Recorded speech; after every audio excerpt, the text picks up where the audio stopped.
કે પોતાને જાણીને અવસર આપ્યો છે અને આ સંસારમાં તને મળીને તારા પર મોટી કૃપા કરી છે કે છે. આ સંસારની અંદર હું તને મળ્યો છું એ સખી, અને તારા ઉપર હું તને મોટી કૃપા મેં તારા ઉપર કરી છે કે છે. ધણી કે છે કે આખા ખોલ કે ઢાપીએ અને જીન સુકે એથી બેર, તો રાત દિન દિન એથી રાજકા સૂત કાતીએ સવા શેર. જો કીધું ને કે સવા શેર સૂત કાતવાની વાત કરી છે કે આંખો ખોલીને બંધ કરીએ એટલોય સમય પણ હવે આ વખતે ચૂકીશ નહીં.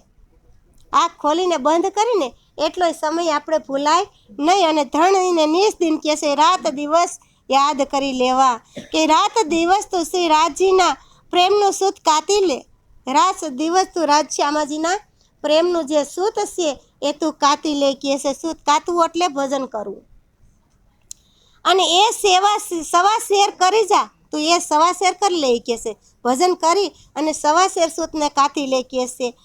નેહ કર તું નૈનો છે और ससने के कता ये मिही सूत के उलझा आँखो खोले कर पाए. તો પોતાના નયનોમાં સને ભરીને તાતમ જ્ઞાનરૂપી સસમાંથી સૂતકાત, તાતમ જ્ઞાનરૂપી સસમાંથી તું સૂતકાત કહેશે. આ રીતે બારીક અને ઉજળું સૂત નિર્મલ પ્રેમ લઈને જ્ઞાનના નેત્રો ખોલીને પરમધામ તરફ આવી જાય કહેશે. એ જ્ઞાનરૂપી જે નેત્ર છે એ ખોલીને પરમધામમાં તું સખી આવી જાય કહેશે. અને ધણીના શરણોને પકડી લે. શ્રી કૃષ્ણ પરમાત્મા શ્રી રાજશ્યામાજીના ધણીને પકડી અને આપણે બેહી જવાનું છે. ખીલો કહેવાય આપણો, એ ખીલાને પકડીને અને આપણે બેહી જવાનું છે કહેશે કે ભલે કાત્યા ઈત સૂતકો ભલા પાયા એ વખત, ભલે સો ભાગી નીંદડી, ભલે મિલે હે ધણી ઈત, કે સારું થયું તે તારું સૂત કાતી લીધું કહેશે. આત્માને કહેશે કે સારું થયું તે તારું સૂતને કાતી લીધું, કે તને ઘણો સારો અવસર મળી ગયો, ઘણો સારો અવસર મળી ગયો કહેશે. વળી એ પણ સારું થયું કે તારી નીંદ ઉડી ગઈ. વળી એ પણ કે સારું થયું કે તારી નીંદ પણ અજ્ઞાનરૂપી જે નીંદ હતી એ નીંદ ઉડી ગઈ કહેશે. અને તને ધામધણી અહીં આ માયાવી સંસારમાં મળી ગયા. અને ધામધણી કહેશે કે આ માયાવી સંસારની અંદર મળી ગયા. અને ધણી બિના એ નીંદડી ટાલ ન શકે કોઈ ઓર, વાર ડાલો દેહ જીવસો મોહે ધણી મિલે ઇન ઠોર. કે ધામધણી વગર આ નીંદને બીજું કોણ દૂર કરી શકે કોઈ? શ્યામા મહારાણી સિવાય આ નીંદરને કોઈ ઉડાડી હગે નહીં કહેશે. હું મારો જીવ અને દેહને પોતાના ધામધણીને સમર્પિત કરી દઉં છું. મહામતી કહેશે કે મારો જીવ અને આ દેહને હું ધામધણીને સમર્પિત કરી દઉં છું કહેશે. અને કારણ કે તેઓ મને આ સંસારમાં આવીને મળ્યા, આ સંસારની અંદર આવીને આપણા ધામધણી આપણને મળ્યા, તો આપણે એને કેટલી કુરબાની આપવી પડે? આપણા પોતાના ધણીને ઓળખીને આપણે એને કુરબાની આપી દેવી જોઈએ કહેશે. કે સહી મેરી સૂજ કારને પિયુજી દિયે ઈત પાયે, કે મેં વારું તીન પર આત્મા ધણી આયે જીન રાહે. કે હે મારી સખી, મારે કારણે ધામધણી અહીંયા પધાર્યા છે.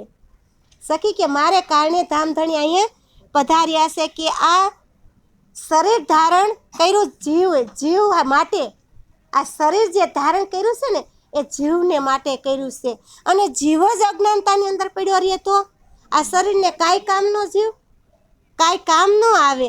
એટલે જીવને જાગૃત કરવાનો છે. આ શરીર તો જીવ માટે ધારણ કર્યું ધણીએ. સ્વયં શ્રી કૃષ્ણ પરમાત્મા, સ્વયં શ્યામા મહારાણી આ શરીર રૂપી દેહ ધારણ કરીને આવ્યા. અને એની અંદર આ જીવ અજ્ઞાનતાની અંદર જો હોઈ રહે, ક્યારે કૃષ્ણ પરમાત્માને ન ઓળખે તો જીવ અજ્ઞાનમય કહેવાય. કેવો કહેવાય? અજ્ઞાનમય કહેવાય. તો આપણને કાંઈ જ્ઞાન થયું જ નથી. આપણે ભર નિંદ્રાની અંદર હજી પૂતા કહેવાય કહેશે. અને સહી તું મેરા ધણી લે બેઠી, કો ઓર ના દેખાઈ હાર, દેખ તું પીયું લેવું અપના, તો કહ્યો એ સુહાગીન નાર. કે સખી રતનબાઈ બિહારીજી, તું મારા ધણીને પોતાના માને લઈને બેઠી છો? બિહારીજીને કીધું કે મારો ધણી છે પ્રાણના સ્વામી કે એને તું પોતાનો લઈને બેસી ગઈ છો કે છે કે એમ વિચારીને કે બીજું કોઈ જોઈ રહ્યું નથી તે એવું વિચાર્યું કે બીજું કોઈ જોઈ જ નથી રહ્યું, આવું તે વિચાર્યું રતનબાઈને કહે છે. પરંતુ હવે તું જો, હું મારા ધણીને પોતાની અપનાવી લઉં છું કે છે. હવે તું રતનબાઈને કે બિહારીજીને કે તું જો મારા ધણીને હું અપનાવી લઉં છું કે છે. ત્યારે તું મને સોહાગીન આત્મા કહેજે. ત્યારે બિહારીજીને કહે છે ત્યારે તું મને સોહાગીન આત્મા કહેજે કે છે. इंद्रावती कहे से तो सही मेरी धनी मिले मुझे ईत पीऊ ने सब पूर्ण करी जो मैं कही उम्मीद तीन कि इंद्रावती कहे से कि रतनबाई તું મારી સખી છે કે છે કે રતનબાઈ તું મારી સખી છે અને મને અહીં માયામાં ધણી મળ્યા છે. મહામતી શ્રી પ્રાણના સ્વામી કહે છે મને અહીંયા માયામાં ધણી મળ્યા છે કે જે કામનાઓ મેં પરમધામમાં કરી હતી તે પ્રિયતમ ધણીએ મારી બધી કામનાઓ પૂરી કરી દીધી. પરમધામની અંદર જે કંઈ કામના કીધી હતી એ બધી કામના એ સંસારની અંદર આવીને મારી કામનાઓ બધી પૂરી કરી દીધી કહે છે. હું કામ ધામ ધણી આપણને મળ્યા, શ્રી કૃષ્ણ પરમાત્મા આપણને મળ્યા એટલે આપણી બધી કામનાઓ પૂરી થઈ ગઈ. કહે છે કે તમામ કામનાઓ પૂરી થઈ જાય ને આપણી ત્યારે જ આપણને પરમાત્મા મળે. ત્યાં સુધી પરમાત્મા આપણને મળતા નથી. બહુ મુસીબત છે. શ્રી કૃષ્ણ પરમાત્માને મળવું અને રાજ્યને મળવું એટલે બહુ મુસીબત. સામાન્ય વ્યક્તિ કોઈ એને પાસે પહોંચી શકે નહીં. એને પહોંચવા માટે તો રાત અને દિવસ એક કરવું પડે. જો કીધું ને કે સવા શેર સુધ કાતું પડે. કદાચ આખી જિંદગી આપણે કાતી તોય સવા શેર થાય કે ન. હા, મનથી છૂટું. આ મન એટલું મેલું છે અને મનથી આપણે કોઈ કારણથી છૂટી જ નથી શકતા. કાંઈક ને કાંઈક મનની અંદર ઘૂસો આપણને કરી જાય. આ હમણાં શિવરાત્રિ આવ્યા એટલે જેટલા ફોટા આવ્યા એટલા શિવજીના જ આવ્યા. એક ફોટો કૃષ્ણનો ન આવ્યો. હું તો વાટ જોતી હતી કે ક્યારે કૃષ્ણ પરમાત્માનો ફોટો આવે. વિચાર તો કરો કેટલી માયા અદ્ભુત. કાંઈક ને કાંઈક તહેવાર આવે, રામજી મંદિરનું આ કોઈ આવે તો લાગટ એના ફોટા આવવા માંડી જાય. એમાં કોઈ ઓળખાશે પરમાત્માને? હા, પછી મૂકી દે. એક દી પૂરતા હવું માને, પછી બીજે દી કોઈ એને યાદ કરતું નથી. જે તહેવાર આવે એના ફોટા આવવા લાગે. પણ એ ખબર નથી કે આ કાર્ય બધું સ્વયં શ્રી કૃષ્ણ પરમાત્મા કરી રહ્યા છે. એવું કોઈને ખબર નથી. એટલા માટે નકરા એવા ફોટા મૂકી દે અને સત્યની જોવું ને અસત્યની જોવું. આ એક માયા એવી ખેલ રચના થઈ છે કે બધું જોવાની જ વાત. કે જોઈને આપણે તો ખાલી જોવાનું જ છે, એમાં રહેતા નથી, પણ જોઈને આપણે પરમધામ નાટક રૂપે. હા, જે કૃષ્ણ પરમાત્માના દર્શન કરવા એટલે કોઈ સામાન્યથી દર્શન થઈ શકે નહીં કહે છે. ત્યાં એકતા જોઈ, એકતા જોઈ, ત્યાં પ્રેમની ધજા જોઈ. પ્રેમની ધજા વિના ક્યારેય કૃષ્ણ પરમાત્માના દર્શન થાય નહીં કહે છે. કે સહી સોથે મેરી હે બાઈ રતન મોહે મિલી હે સબીલે લાલ કરી મુझे સુહાગની अब मैं भई निहाल કે હે રતનબાઈ તું મારી સખી છે. હવે તો મને મારો સબીલો પ્રિયતમ મળી ગયો છે કે છે. હવે મારો સબીલો જે છે એ મારો પ્રિયતમ મને મળી ગયો છે. આટલી આપણે વાત કરતા હોય તો કેટલો આનંદ થતો હોય આપણને. આપણો પોતાના પ્રિયતમનો આનંદ છે આપણને. અને તેમને મને સુહાગીન બનાવી કે જેને લઈને હું ધન્ય બની ગઈ છું કે છે. મેં એક વિધ માગી પીયું પે પીયું ને કે વિધે કરી રોશન બાતે ઇન રોશન કરી કરસી જાય વતન. કે મેં તો ધામધણી પાસે એક જ માગણી પરમધામના દર્શનની કરી હતી. એક જ માગણી કરી હતી. ઇન્દ્રાવતી કહે છે કે મારે ધામધણીના દર્શન કરવા છે કહે છે. પરંતુ સદગુરુએ તો તાતમ જ્ઞાન આપીને વાણી કહેવાનો મારો હૃદયને અનેક પ્રકાશિત કરી દીધું કહે છે. આ વાણી કહેવા માટે આ હૃદયને પ્રકાશિત કરી દીધું કહે છે. મેં તો ખાલી દર્શન જ ભાગ્યા હતા. ધામધણીને કીધું હતું કે મને તમારા દર્શન આપો ખાલી, અને આ વાણી આખી કેવરાવી દીધી કહે છે. અને મને ધન્ય બનાવી દીધો છે કહે છે. આ પ્રકારની વાતો હું પરમધામમાં જઈને કરીશ. આપણા પરમધામની અંદર જઈએ તો શ્રી કૃષ્ણ પરમાત્માએ બધી વાતો કરીને વાતો આપણા પ્રિયતમ પાસે કરવાની છે. કે મારા હૃદયરૂપી ધણીને ઉજળ જાણીને, કે આ હૃદય છે એને ઉજળ જાણીને તેના જ્ઞાન રૂપી હળ હા ચલાવ્યું છે કહે છે. કેવું ચલાવ્યું કે આ હૃદયરૂપી ધરતી હતી એને ઉજળ હતી. એક આ હૃદયરૂપી ધરતી ઉજળ હતી અને એમાં જ્ઞાનરૂપી હળ ચલાવ્યું. કેવું જ્ઞાનરૂપી હળ ચલાવ્યું અને પ્રેમનું જળ સીસું. કેવું પ્રેમનું જળ સીસું અને તેમાં પરમધામ તાતમ જ્ઞાનરૂપી બી રોપ્યું. પરમધામનું તાતમ જ્ઞાનરૂપી બીજ રોપી દીધું કહે છે.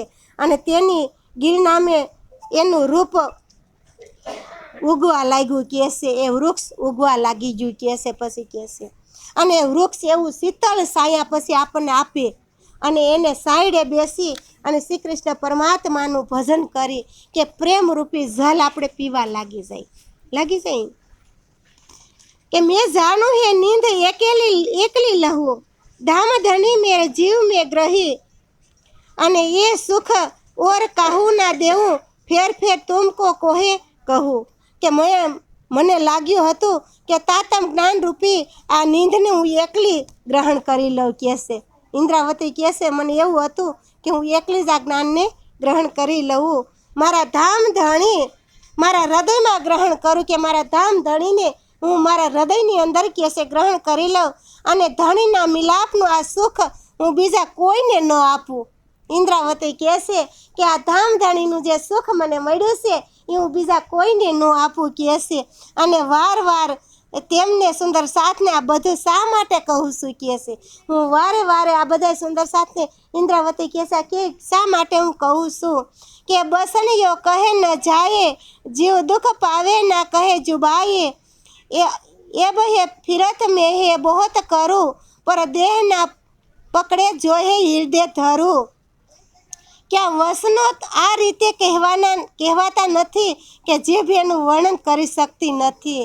કે ધામધણીનું વર્ણન કરવું હોય તો આ સાંભળાની જીભ કરીએ કે ખરી? આપણા ધણી આપણી ઉપર કેટલી કૃપા કરે છે એનું વર્ણન આપણે ક્યારેય કરી શકતા જ નથી. પણ આ સાંભળાની જીભથી કાંઈ થાય નહીં કહે છે કે આથી જીવનને દુઃખ થાય છે એ બાબતથી મને મોટી ચિંતા થાય છે કહે છે. એટલા માટે મારા જીવનને દુઃખ થાય છે અને મને મોટી ચિંતા થાય છે કે જો એને હું હૃદયમાં ધારણ કરી રાખું તો આ દેહ ટકી શકે નહીં કહે છે. એટલે આ વાણીનું વિતરણ કરવું પડે કે હું આ હૃદયની અંદર જો રાખી શકું સત્ય વસ્તુને તો આ દેહ જાજો ટકે નહીં. એટલે વાણીનું વિતરણ કરવું પડતું હોય છે. આપણને કાંઈક મળ્યું તો આપણે બીજાને કહીએ ને કે અમને આ વસ્તુ મળી છે તમે આ વસ્તુને ગ્રહણ કરો કહે છે. એવી જ રીતે ધણીને ધન મળ્યું તો આપણે બધાય સુંદર સાથને ધન બાંટવા લાગી ગયા. બધાયને વેચું ધણીએ ધન, કોઈને બાકી જ ન રાખ્યું. ત્યાં જીવ સૃષ્ટિ ઈશ્વર સૃષ્ટિ બ્રહ્મ સૃષ્ટિ બધાય પરમધામને પામશે કહે છે. એમ ત્રણેયની અંદર એકતા આવી જાય અને એકતા આવી જાય એટલે બધાય શ્રી કૃષ્ણ પરમાત્માનું ભજન કરવા લાગી જાય. બધાય શ્રી રાયશ્યામાજીનું ભજન કરતા હશે કહે છે કે ધણી કહાવે તો કહું ને ના તો એ સુખ હોય યોએ કહ્યો દેવું એ દેતે હે મેરા જીવ નીકને એ બાની મેરે હૃદય મેં બેઠે. કે સર્વ ધામધણી મને આ વચન કેવડાવી રહ્યા છે કે સ્વયં ધામધણી પોતે આ મને વચન કહી રહ્યા છે. નહીં તો હું આ સુખ જાણીને શા માટે આપું? નકર તો એને તો સુખ જ હતું, શા માટે કહે છે હું આપું? અને બીજાને આ સુખ આપતી વખતે તો મારો જીવ આ દેહથી નીકળી જતો લાગે છે કે બીજાને જો આ સુખ આપું ને તો મારો જીવ કે આ દેહથી નીકળી જાય છે એવું મને લાગે છે કહે છે. કારણ કે આ વાણી મારા હૃદયને સ્થિર થયેલી છે